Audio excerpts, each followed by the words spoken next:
Many people may not realise that workplace-related sprain and strain injuries are a really huge problem across the state. In actual fact, of the 85,000 plus workplace injuries in Queensland each year, more than 60% are sprain and strain injuries. What's even more concerning is that this problem isn't even going away, it's getting worse, and many of these injuries could have been easily prevented.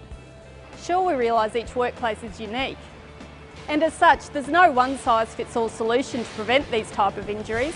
But as you'll see in this film, there are some practical, simple and relatively inexpensive things you can do in your workplace to help reduce your risk of sprain and strain injuries.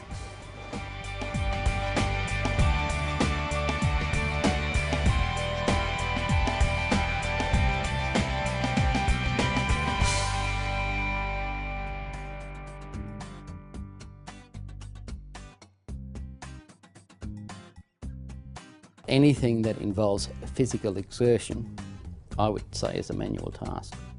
It's a job that requires human effort. Lifting manually by yourself, without the cranes in it. Anything using your hands or... Packing pallets, loading pallets, unloading pallets, and all that sort of stuff. A lot of people think manual tasks is just about heavy lifting and carrying, but there's loads more to it than that, if you pardon the pun. Manual tasks are those workplace activities that require the use of force exerted by a person to grasp, manipulate, strike, throw, carry, move, as in lift lower, push pull, hold or restrain an object, load or body part. Phew! A sprain or strain is a term that doctors use when they're talking about something that's not broken, so it's a soft tissue injury, and that doesn't mean it's not serious and doesn't mean it's going to get better quickly, because often they don't. Most people I see are not from heavy lifting. The sprains and strains are more from just a cumulative effect of the work duties that they do, which might include doing things repetitively or doing things that are forceful. And also, if they do them for a long time during the course of the day.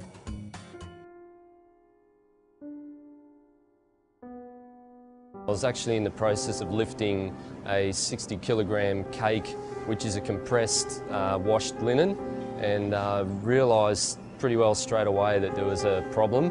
When I was younger, I worked hard, I was one of the boys. Let's get into it, let's get it done. The pain was pretty bad. It was something I've never experienced before. And it all added up that when I got older, then this injury I've got is going to be with me for the rest of my life. Half of the problem with sprain and strain injuries is that people think they're a bit of a non-issue, but many of them are very serious and can have a huge impact. It impacts you on doing your activities in daily living that you need to do, and also what you might need to do in your workplace. The biggest impact of this injury has been the change to my lifestyle. It was painful enough to sort of stop me from doing some of the normal duties that I was before that. I can't do sport anymore, that's just a no-no. I used to enjoy doing cricket umpiring. Not on, I can't stand out in the field. Activities with the family, not on. Maintenance around the house, I can't do that. There's an economic impact that they're not making as much money as what they would if they were at work, and then that then can cause them a lot of stress, and stress on the family and on the children as well, and then that can lead further on to marriage breakdown, people losing their house, and that's it's not an uncommon thing. Painkillers, well, they're a part of life now, whether I like it or not. I've got to take them. If I don't take them, well then everybody else suffers for it, because sometimes I'm not a nice person to get along with. I got off pretty easily, I think, when compared to other people. Yeah. I would never have thought, 100 years that I would suffer from this so much. I think about how lucky I've been all the time. I think how much worse it could have been. A sprain or a strain not only affects the injured worker, but it can have a serious impact on the workplace too. Well, it affects everything, all the other workers, because they're left to take up the slack and probably have to work that bit harder until you can organise replacements and that sort of thing. Depending on the level of worker, obviously, if there's someone who's been here a while, you lose a lot of knowledge. Managers then, of course, tend to pull their hair out because their production's out of whack. So yeah, once your production's down, your finances obviously, and given the way economics are at the moment, that's not a good thing for any industry to have to cope with.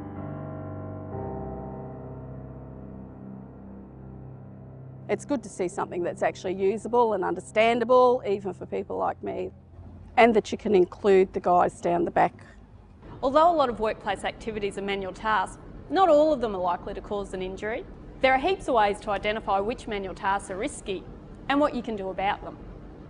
While some risk assessment tools can appear complex, I'm going to walk you through a simple and really practical tool that you can use in your workplace. It's called Perform. At the risk of scaring you off, it stands for Participative Ergonomics for Manual Tasks. Yep, that's a bit of a mouthful. So let's break it down into some simple steps. By the way, be sure to check out the user-friendly Perform handbook for a more detailed explanation. The first thing you need to do to start managing your manual tasks risks is to work out what high-risk manual tasks you actually have in your workplace. So how do you go about this? You could talk to your workers to find out what tasks they don't like doing because they're difficult or cause them physical pain. If you see tasks where workers have made improvisations, such as standing on boxes and the like to reach things, this might also indicate that there's a problem. You should also take a look around your workplace, even video various tasks, so you can watch them later and assess which tasks may be risky. But to do this, you'll need to know what risk factors that you're looking for in the first place. There are 5 risk factors that directly stress the body. These are forceful exertions, awkward and static postures, vibration, repetition, and duration. These are discussed in more detail in the handbook, but just briefly. Forceful exertions are about the amount of physical effort needed to do the job. The more effort required to do the task, the higher the risk of an injury because the muscles get tired. Awkward and static postures is the next risk factor. Awkward postures occur when parts of the body move away from a comfortable, neutral position. For example, the neutral position for the hand and wrist is the handshake position, and the more you bend or twist it, the more awkward or uncomfortable it becomes.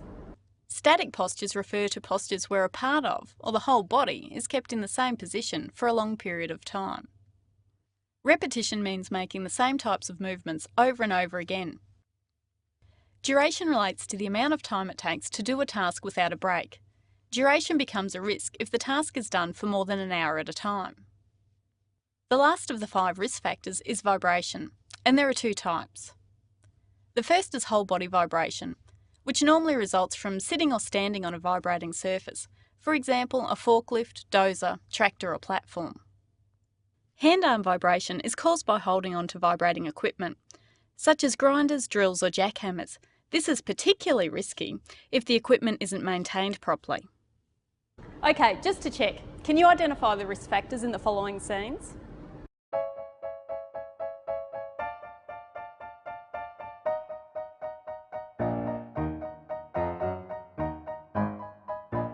If you've identified A as being an example of repetition, B as vibration, C as awkward and static postures, D as duration, and E as forceful exertion, then you've got 5 out of 5.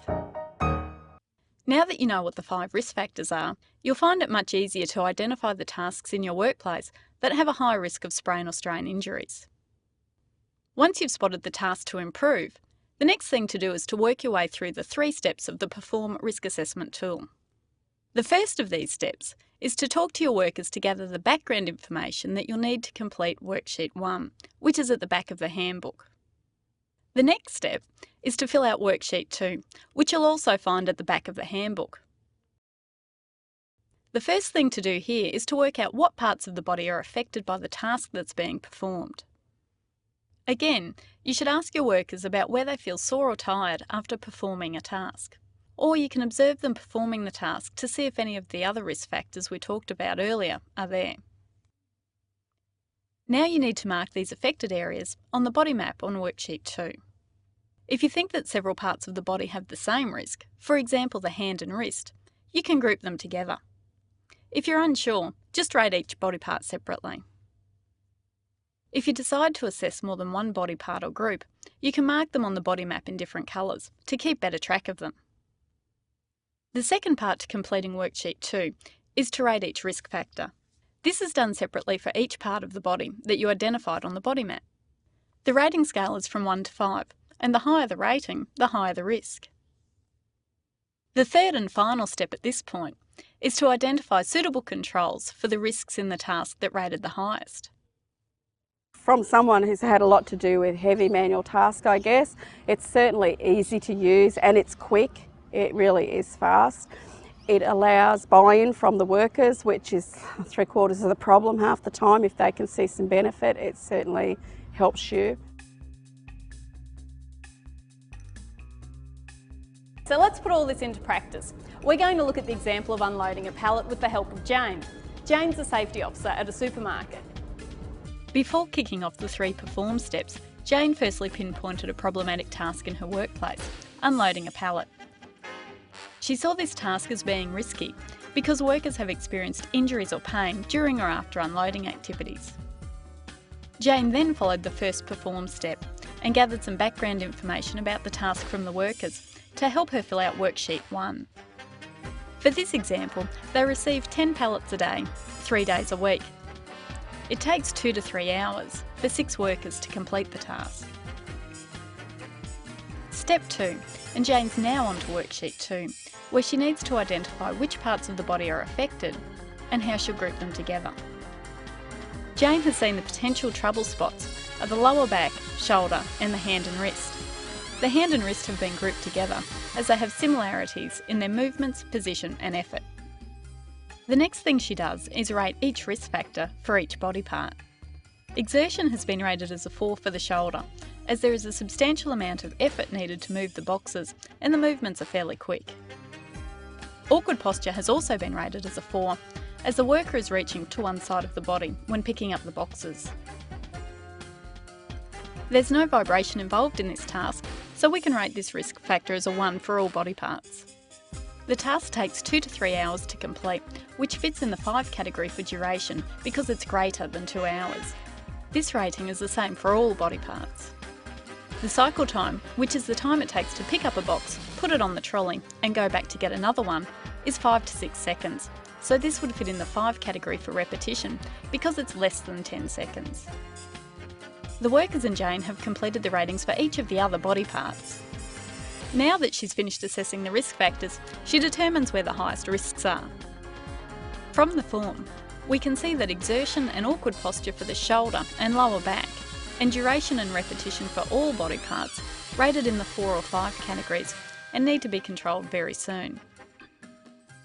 Her final step is to work out what she can do to reduce these risks. The first priority should always be to eliminate the risk altogether, but in this case, it isn't an option. The next best plan is to come up with a design control. By raising the height of the trolley, the risk to the back and shoulder can be reduced. Repetition and duration also rated highly, so the time that any one worker does the task needs to be reduced. Now that the controls have been determined, Jane will have to make sure that all the workers know how to do the job the right way. This doesn't mean giving them lifting technique training, such as teaching them to bend their knees and keep their back straight, because this type of training alone doesn't work in reducing the risk of injury. Training needs to be specific to this task. Workers need to know how to use the new trolley. For example, how to adjust it, where it's stored, and what maintenance is needed to keep it working the way it's supposed to. And that's the perform process.